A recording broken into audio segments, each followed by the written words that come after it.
in-person guests. I am a pickup artist.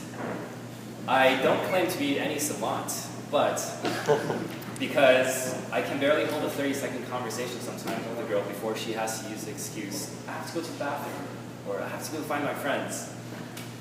What's interesting about my hobby is that if you knew me 3 years ago, I would be the last person you'd expect to take up such an interesting endeavor. Let me explain. So I came to Miami when I was 8 years old from China. And I grew up with my single mother as an only child. As a child, growing up, my greatest companion was my desktop computer and my dial-up internet. I would spend 5 hours each school day, on average, on the computer. And during the summer and on weekends, I would spend 12 hours each day on the computer. During these 12 hours, I'd be in a closet because 1, my desktop computer was in a walk-in closet, and 2, I would be not going out, so I didn't have any need to put pants on. So, as you can tell, my social skills and my vitamin D levels were kept to a bare minimum. I had one friend in high school. His name was Juan. Juan and I were best pals because we were Asian together, we were nerds together, we were skinny, we had bowl cuts together.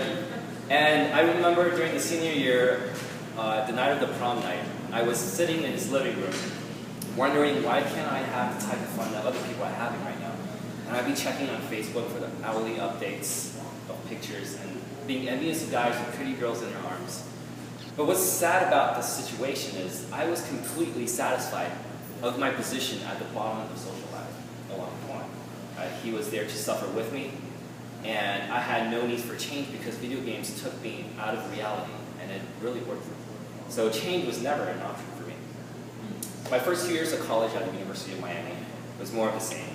I suffered from massive social anxiety, so my grades really suffered because of it. For example, I would never ask questions in class because I would be afraid of criticism. I would never go to office hours with my professors, and I would always skip classes because if I was just a little bit late, I would dread the walk through the door of the silent classroom and looks that people would give me, so I would just skip a lot of classes. What finally changed me was my perpetual loneliness inside. I had this belief that if I just finally got a girlfriend, things will all be solved and I would be taken out of this haze that I was in. So I took action. So what did I do? I went on Google and I typed in, how do you get a girlfriend?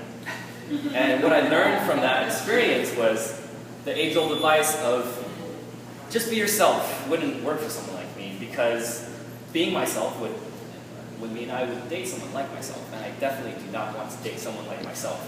So I have to change. So how do you change your personality? Elements of your personality like confidence, like having passions, and having a sense of humor, you can't learn directly. It's about applying it through an activity. For example, we all know that Michael Jordan is the epitome of hard work. But he didn't read about hard work and teamwork, about all that stuff. He did it. He learned it through basketball. He wanted to be the best and he wanted to win championships. And everything that he learned came as a side effect of his pursuit, his focus to be the best. So, as basketball was Michael Jordan's path to mastery, pickup was mine. But pickup is more than just how to get a date every weekend and how to get a girlfriend. Pickup allowed me to go out consistently on nights where I felt afraid, when I felt introverted, and it gave me consistency. And consistency allowed me to go to the gym when I felt tired and to eat healthy when I felt tempted. Pickup allowed me to step out of my comfort zone and go out on nights to practice conversation with strangers, not just with women. That allowed me to break out of my isolation, break out of my fear of rejection, and that got me friends. Pickup also allowed me to go out sober on weekends and hit on girls in loud nightclubs without the use of alcohol, and that gave me a sense of humor and appreciation for the absurd. Also, last but not least, pickup led me to find my current girlfriend of 1.5 years, of whom I'm madly in love with. And thanks to her, I have my current job and internship, which I wouldn't have gotten without her recommendation. So, in conclusion, my life would be so different if I never went on this journey of trying to pick up girls. And my main focus in the beginning was, how do I get my first kiss at the age of 19? How do I lose my virginity? But now I learned that pickup isn't about getting girls. Pickup is about being the best version of yourself. Pickup is about not settling for less and striving to improve each and every day. So the moral of the story is, you never know what you're going to learn by taking up a new activity. So stay adventurous, open-minded, and be okay with being uncomfortable. Thank you very much.